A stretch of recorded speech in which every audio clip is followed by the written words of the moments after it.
पार्वती बोली शंकर से,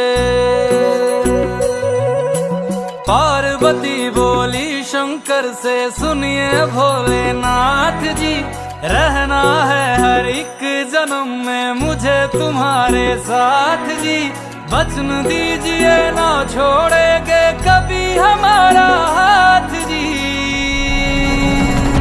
ओ भोलेनाथ जी, ओ शंभुनाथ जी, ओ भोलेनाथ जी, ओ शंकरनाथ जी, ओ भोलेनाथ जी, ओ शंभुनाथ जी, ओ भोलेनाथ जी, ओ शंकरनाथ जी।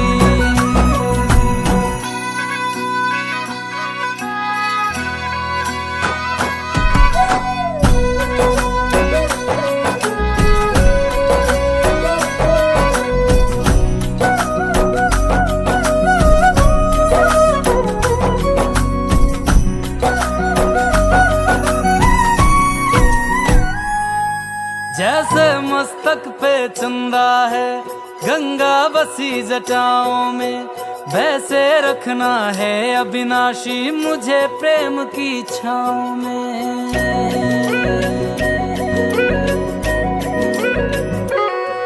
जैसे मस्तक पे चंदा है गंगा बसी जटाओं में, वैसे रखना है अविनाशी मुझे प्रेम की छाँव में।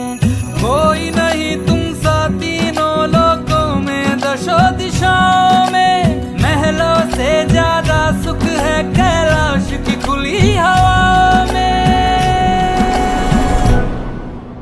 तुम हो जहां बहां होती है,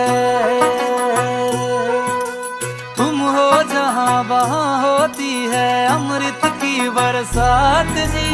रहना है हर एक जन्म में मुझे तुम्हारे साथ जी। वचन दीजिए ना छोड़ोगे कभी हमारा हाथ जी। ओ भोलेनाथ जी, ओ शंभुनाथ जी,